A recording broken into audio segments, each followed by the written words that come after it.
Sa isang kaganapan sa Batangas, isang district engineer mula sa Department of Public Works and Highways ang naharap sa kontrobersya matapos mahuli sa umano'y pagtatangkang mag-alok ng malaking halaga kay Congressman Leandro Leviste. Ayon sa ulat, umabot sa 360 milyong piso ang sinasabing inihanda ng naturang opisyal upang makuha ang pabor ng mambabatas kaugnay ng ilang proyekto. Sa mga oras na naganap ang insidente, nanindigan si Congressman Leviste na hindi siya kailanman papasok sa ganitong uri ng kasunduan. Agad umano niyang iniulat ang pangyayari sa mga kinauukulan upang masiguro na ang proseso ay malinaw at walang bahid ng questionableng gawain. Dahil dito, nagsagawa ng operasyon ang mga autoridad na nagresulta sa pagkakadakip sa opisyal. Makikita sa litrato mula sa operasyon ang opisyal na nakasuot ng simpleng polo at ID lanyard habang napapaligiran ng mga otoridad. Sa tabi niya ay may mga nakasalansang pera na nakabalot ng goma na iprinisenta bilang bahagi ng ebidensya. Maraming personalidad sa politika ang nagpahayag ng suporta kay Congressman Leviste matapos ang pangyayaring ito. Isa sa mga ito si Senator Ping Lacson na nagpahayag ng papuri sa matibay na paninindigan ng batang kongresista. Para kay Lacson, isang mahalagang halimbawa ito ng pagtanggi sa anumang uri ng impluensya o kompromiso na maaaring makasira sa integridad ng pamahalaan. Ayon naman sa ilang nakasaksi, hindi karaniwan ang laki ng halagang sangkot sa insidenteng ito. Ang 360 milyong piso ay isang napakalaking pondo na maaaring gamitin sa iba't ibang proyekto o serbisyo para sa mamamayan. Dahil dito, mas naging matingkad ang bigat ng usapin at ang kahalagahan ng desisyon ni Congressman Leandro na hindi tumanggap ng suhol.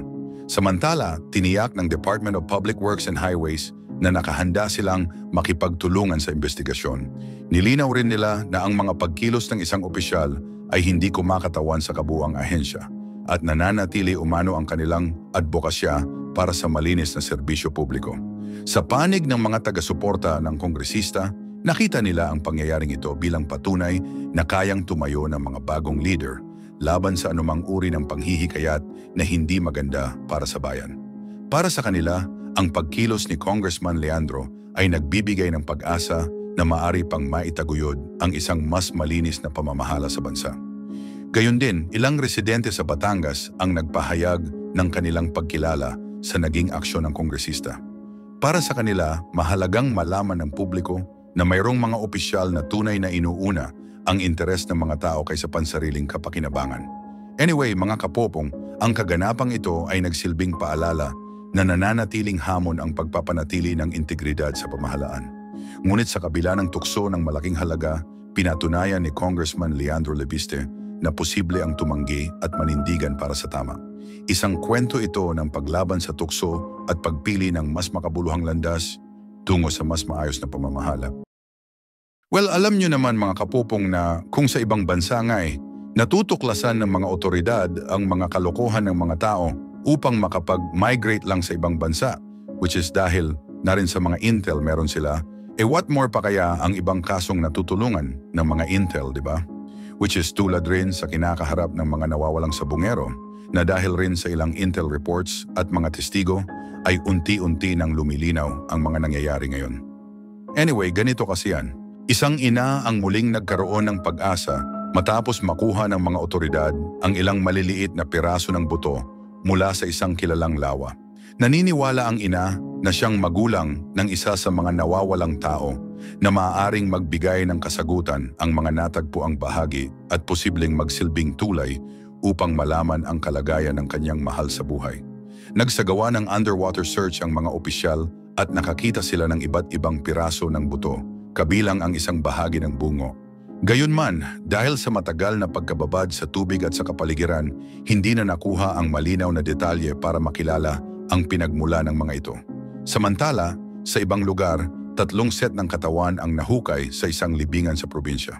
Kasabay nito, pinangunahan ng mga autoridad ang pagsisiyasat gamit ang mga bangka na umikot sa paligid ng lawa. Natuklasan ng mga diver ang ilang sako na nakalubog sa ilalim ng tubig. May mga sako na naglalaman lamang ng buhangin, samantalang ang ilan ay may mga piraso ng buto. Ilan lamang sa mga iyon ang nakumpirmang galing sa tao. Habang nagpapatuloy ang operasyon, ilang pamilya ang nagsampa ng mga formal na reklamo laban sa ilang opisyal. Dahil dito nagsimula ang malawakang investigasyon na pinangungunahan ng mga pambansa at lokal na ahensya. May 12 aktibong miyembro ng Uniformed Service na ngayon ay nahaharap sa administrative charges at ilan sa kanila ay nasa ilalim ng mahigpit na pagbabantay para sa masusing pagsisiyasat. Tinitingnan ng mabuti ang kanilang papel sa nangyari sa layuning maibalik ang tiwala ng publiko at malinawan ang mga katanungan. Anyway, mga kapupong, ilang kilalang personalidad ang kinasuhan kaugnay ng pagkawala ng grupo. Kabilang dito ang isang negosyante at ang kanyang kasamahan sa negosyo na pinangalanan ng mga pamilya bilang mga pangunahing tauhan sa insidente. Marin nilang itinanggi ang mga paratang at nagsampa rin sila ng kani-kaniyang legal na aksyon laban sa mga nag-akusa. Isa pang taong may direktang kaalaman ang lumantad at nagbigay ng testimonya na ang pagkawala ng grupo ay may kinalaman sa hindi pagkakaunawaan at ilang irregularidad sa kanilang gawain. Bunga nito, inilunsad ng mga autoridad ang serye ng underwater searches mula pa noong unang bahagi ng Hulyo, katuwang ang iba't ibang ahensya ng gobyerno at espesyal na unit. Sa isang talumpati, sinabi ng pinakamataas na pinuno ng bansa na walang sino man ang higit sa batas. Binanggit niya na maging ang mga makapangyarihan o may impluwensya ay dapat humarap sa pananagutan ng fair at malinaw. Dagdag pa rito, sinabi ng mga investigador na lumitaw ang isa pang testigo na may diretsyong nakita sa mga pangyayari at nagdala ng karagdagang ebidensya.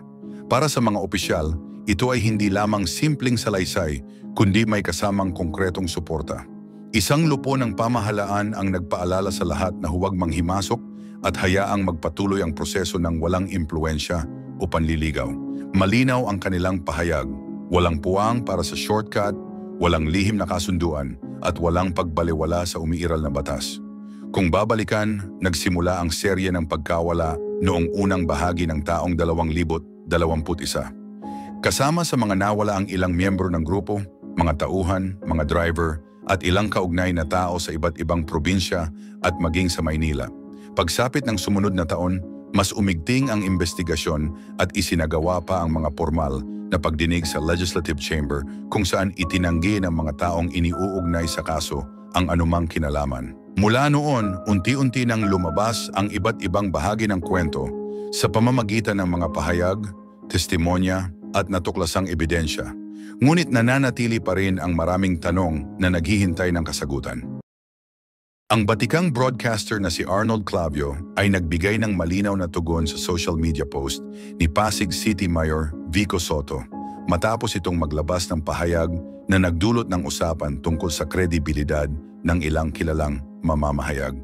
Sa kanyang post, sinabi ni Soto na may mga broadcaster na di umano'y tumanggap ng malaking halaga kapalit ng isang panayam sa isang mag-asawang naging aktibo sa politika. Idinagdag pa niya na dapat pag-isipan ng publiko kung bakit may taong handang gumastos ng ganong kalaki para lamang sa airtime. Agad itong sinagot ni Clavio at hinimok si Soto na maglabas ng matibay na ebidensya kaysa magbigay ng mga pasaring na walang malinaw na basehan. Ayon kay Clavio, sa larangan ng journalism, mahalagang dumaan sa masusing proseso ng pagsusuri ang lahat ng ulat bago ito mailabas. Ipinaliwanag niya na sa kanilang network at sa kapatid nitong radio station, lahat ng balita ay dumaraan sa iba't ibang level ng pagsusuri at pag-aproba.